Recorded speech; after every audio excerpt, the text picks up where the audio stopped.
Selamat datang kembali di video kami. Nama gue Bambang dan inilah kasus Rio Martil, salah satu pembunuh berantai yang paling terkenal di Indonesia.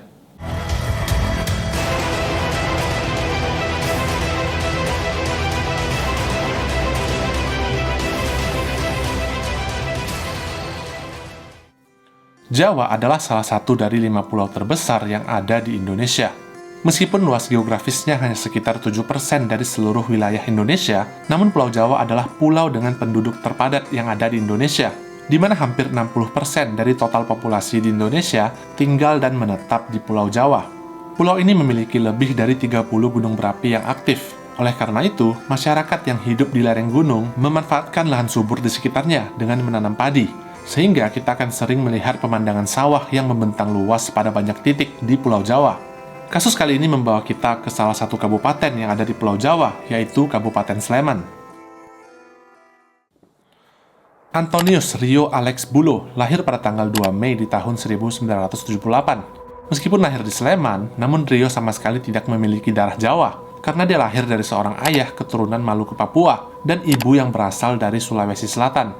Sejak kecil, tetangga di sekitar rumahnya mengenali Rio sebagai seorang anak yang pendiam dan juga tertutup.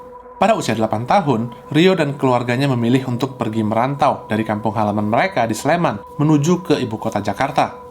Lingkungan yang buruk di ibu kota diduga menjadi penyebab di mana Rio lalu tumbuh menjadi anak yang nakal. Hingga di usia 12 tahun, konflik dengan ayahnya pun akhirnya memuncak, di mana saat itu Rio dipaksa untuk berpindah keyakinan dan memeluk agama yang sama dengan ayahnya. Namun ternyata Rio menolak melakukan hal itu, sehingga ayahnya pun marah besar dan sudah tidak mau mengakui Rio sebagai anaknya. Rio pun diusir, di mana dia lalu terpaksa harus tinggal di rumah kakak sulungnya. Setelah menumpang di sana selama beberapa saat, Rio pun merasa tidak betah. Dia berniat untuk ikut bersama kakaknya yang lain menuju ke kota Medan. Namun Rio pun lagi-lagi merasa tidak betah tinggal di kota Medan, sehingga dia memutuskan untuk kembali ke ibu kota dan tinggal bersama ibu angkatnya yang bernama Ibu Ina. Ina bekerja sebagai seorang penjual sayur di salah satu pasar tertua yang ada di kota Jakarta, yaitu Pasar Senen yang terletak di Jakarta Pusat. Kawasan itu dikenal sebagai area yang cukup rawan dan menjadi sarang bagi para oknum pelaku kriminal yang mencari kesempatan ketika masyarakat sedang sibuk beraktivitas di sekitar kawasan itu.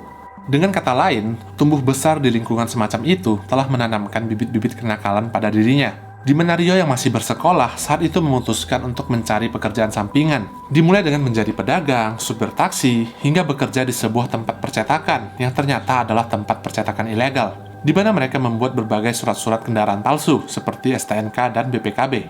Dan di sana pula Rio akhirnya mengenal dan bergabung bersama komplotan pencuri kendaraan, di mana komplotan ini beraksi di seluruh wilayah kota Jakarta dan mampu merampok hingga 2 buah mobil dalam satu hari. Rio sempat tersandung masalah, di mana dia mengkhianati bosnya dengan melarikan mobil hasil curian mereka. Namun usahanya gagal karena bosnya segera melaporkan hal itu ke kantor polisi, dan Rio pun harus mendekam di penjara selama 1 tahun. Setelah keluar dari penjara, Rio yang telah berusia 15 tahun pun terpaksa kembali melanjutkan pekerjaan lamanya, yaitu sebagai seorang pencuri mobil. Kehidupannya sebagai seorang pelaku kriminal menjadikan Rio akrab dengan dunia malam dan juga obat-obatan terlarang.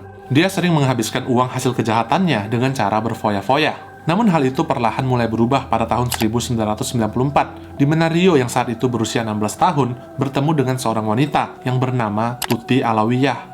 Rio jatuh cinta kepada Tuti, dan mereka pun akhirnya menikah di tahun yang sama. Tuti mengenal Rio sebagai seorang pria yang baik dan bertanggung jawab. Begitu pula dengan mertuanya, yang menilai Rio sebagai seorang menantu yang sangat sopan dan sangat sayang terhadap keluarganya. Namun tidak ada satupun dari pihak keluarga, termasuk istrinya sendiri, yang tahu apa pekerjaan Rio yang sebenarnya.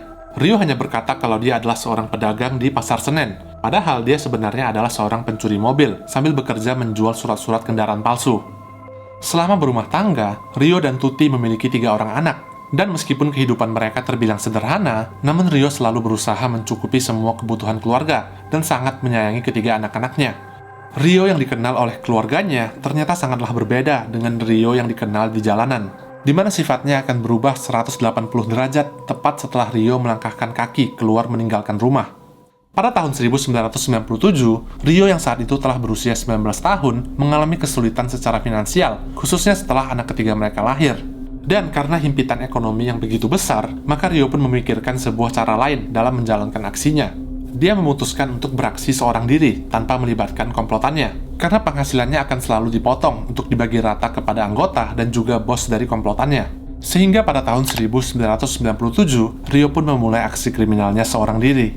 Dia memulai aksi pertamanya di kota Bandung, tepatnya di Hotel Naripan, di mana saat itu dia berniat untuk mencuri mobil rental yang disewanya dari tempat penyewaan mobil. Namun berdasarkan aturan dari pihak rental mobil, maka Rio juga diwajibkan untuk memakai jasa supir yang telah diutus oleh pihak rental. Setelah tiba di Hotel Naripan, sang sopir pun lalu turun dan berjalan masuk ke dalam hotel untuk menjemput Rio di dalam kamarnya. Namun di dalam kamar, Rio ternyata sudah menyiapkan sebuah martil yang lalu digunakannya untuk membunuh sang supir. Rio pun lalu kabur membawa mobil sedan Timor milik pihak rental dan meninggalkan jasad supir yang tergeletak begitu saja di dalam kamar hotel. Aksi berikutnya kembali dilakukan pada tahun 1998 atau setahun setelahnya, di mana Rio kali ini beraksi di kota Semarang, tepatnya di sebuah hotel bernama Adem Ayem. Rio pun kembali menjalani aksinya dengan modus yang sama, di mana Rio kembali membunuh sang supir dengan menggunakan martil dan membawa pergi sebuah mobil Isuzu Panther yang berwarna abu-abu. Aksi berikutnya kembali terjadi pada tahun 1999, di mana Rio beraksi di kota Surabaya, tepatnya di Hotel Mirama. Dan dengan modus yang sama, Rio pun kembali membunuh sang supir dengan menggunakan martil dan berhasil membawa pergi sebuah mobil sedan Mercy Tiger. Rio selalu berpindah-pindah kota dalam menjalankan aksi kejahatannya, di mana hal itu dia lakukan untuk meminimalisir kemungkinan dirinya tertangkap oleh pihak kepolisian. Aksi berikutnya kembali terjadi pada tahun 2000, di mana Rio memesan sebuah hotel di Yogyakarta yang bernama Hotel Ibis. Dan setelah sang supir datang, Rio pun telah menyiapkan sebuah martil di dalam kamar hotelnya. Seperti biasa, di saat mereka lengah, Rio akan menghantam bagian belakang dari kepala sang korban, karena bagian itu dinilai sebagai titik kelemahan yang paling fatal. Namun aksinya kali ini tidak berjalan mulus, di mana setelah menghantam kepala korban, gagang kayu pada martil milik Rio langsung terlepas, di mana sang supir yang saat itu sedang terluka parah di bagian belakang kepalanya memiliki kesempatan untuk berlari keluar dan meminta pertolongan. Namun sayangnya saat itu Rio berhasil melarikan diri. Setelah kejadian itu, untuk mengantisipasi kegagalan sebelumnya, maka Rio pun kembali beraksi dengan menggunakan 2 buah martil yang dihantamkannya secara bertubi-tubi ke kepala korbannya. Kali ini pada tahun 2001, tepatnya di tanggal 12 Januari di tahun 2001, Rio menyewa sebuah mobil rental pribadi milik seorang pengacara berusia 40 tahun yang bernama JJ Suraji. Rio berencana untuk mengunjungi sebuah kabupaten di Provinsi Jawa Tengah yang bernama Banyumas, di mana saat itu JJ menjemput Rio dengan mengendarai mobil Toyota Kijang LGX, dan mereka pun berangkat dari kota Bandung menuju ke Kabupaten Banyumas, tepatnya di Kecamatan Baturaden.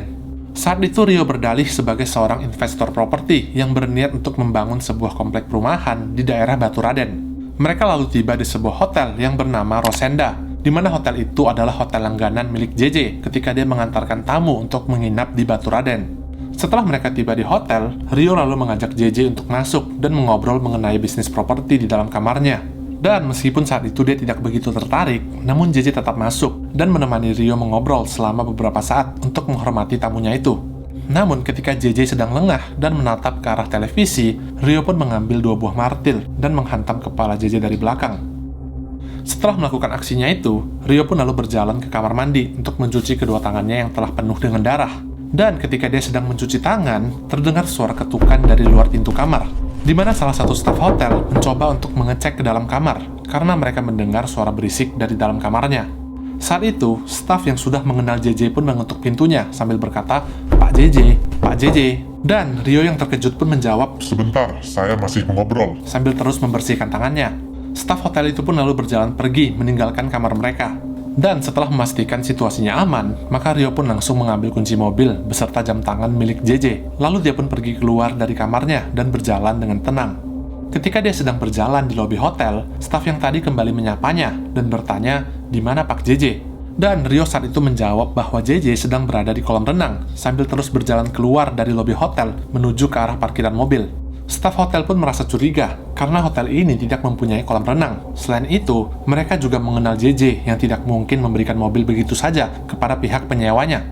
Staf hotel pun lalu meminta Rio untuk berhenti sambil berteriak dengan lebih keras. Dan di saat itu Rio pun langsung berlari secepat mungkin menuju ke arah mobil. Namun petugas keamanan hotel yang berada di luar ternyata sudah menyadari bahwa ada yang tidak beres. Dan dengan sigap mereka pun berusaha untuk menghalangi Rio, di mana Rio mengamuk dan berusaha untuk berkelahi dengan para petugas. Namun, karena banyaknya orang yang berdatangan, semua orang mengira bahwa Rio adalah seorang maling yang sedang dibekuk oleh petugas keamanan, sehingga mereka pun ikut membantu menangkap dan memukuli Rio hingga babak belur. Dan karena terus meronta-ronta, Rio pun lalu diikat di dalam pos security, di mana salah satu staf hotel lalu berteriak, "Di mana Pak JJ? Cari Pak JJ ke dalam kamarnya." Dan di saat itulah mereka semua menyadari bahwa pria yang mereka tahan adalah seorang pembunuh yang baru saja menghabisi korbannya. Polisi pun segera tiba di lokasi dan langsung membawa Rio pergi menuju ke kantor polisi, di mana di sanalah polisi baru menyadari bahwa Rio adalah Antonius alias Tony yang telah diburon di beberapa daerah atas pembunuhan sebelumnya. Publik pun lalu menjuluki Rio Alex Bulo sebagai Rio Martil, karena Rio selalu beraksi mencuri mobil dan membunuh korbannya hanya dengan bermodalkan martil. Persidangan segera digelar pada tanggal 14 Mei di tahun 2001, di mana Rio lalu divonis dengan hukuman terberat, yaitu hukuman mati. Rio saat itu pasrah menerima keputusan dari hakim dan berkata, Saya bersyukur karena tidak mati saat sedang melakukan kejahatan, tetapi mati dalam hukuman, mati dalam bertobat. Rio pun lalu dijebloskan ke dalam penjara, tepatnya di lapas Gedung Paneh yang ada di kota Semarang sambil menunggu jadwal eksekusinya. Di mana para sipir yang bertugas di lapas itu mengatakan bahwa Rio memiliki temperamen yang sangat tinggi. Dia pernah berusaha untuk melarikan diri dengan cara membakar dinding di dalam kamar selnya agar dia bisa menghancurkan dinding itu. Namun saat itu petugas berhasil menggagalkan aksinya dan Rio pun harus dikurung di sebuah sel khusus bagi narapidana dengan resiko yang tinggi. Setelah menjalani masa hukumannya di lapas Gedung Paneh, Rio pun lalu dipindahkan ke lapas Permisan yang berada di Pulau Nusa Kambangan. Pulau ini terletak di sisi selatan dari kota Cilacap dan dikenal sebagai tempat bagi para narapidana yang sedang menjalani hukuman berat, termasuk hukuman mati. Di sana Rio berkenalan dengan seorang pria yang bernama Iwan Zulkarnain, yang adalah seorang terpidana yang divonis penjara selama 16 tahun atas kasus korupsi dengan kerugian sebesar 46 miliar rupiah. Iwan ditempatkan di sel yang sama dengan Rio, di mana mereka sangat mudah akrab karena sama-sama berdarah Sulawesi, meskipun latar belakang dari kasus kriminal mereka sangatlah berbeda jauh. Rio mulai mengalami perubahan positif setelah mengenal Iwan, di mana Rio mulai rajin beribadah, dan Iwan juga mengajari Rio untuk membaca Al-Quran. Secara tidak langsung, Iwan tidak hanya menjadi teman satu sel, namun sebagai guru bagi Rio dalam mempelajari agama. Namun kejadian yang mengerikan pun harus kembali terjadi, yaitu pada tanggal 2 Mei di tahun 2005, ketika Rio telah menjalani masa hukumannya selama 4 tahun. Saat itu pada jam 9.30 malam, Rio meminta Iwan untuk mengajarinya mengaji. Namun karena saat itu Pulau Nusa Kambangan sedang diterpa cuaca yang sangat buruk dan hujan deras, sehingga atap dari sel mereka pun mulai mengalami kebocoran, di mana Iwan lalu berusaha untuk mengepel lantai mereka yang sudah tergenang oleh air, sedangkan Rio hanya duduk santai sambil menghisap sebatang rokok.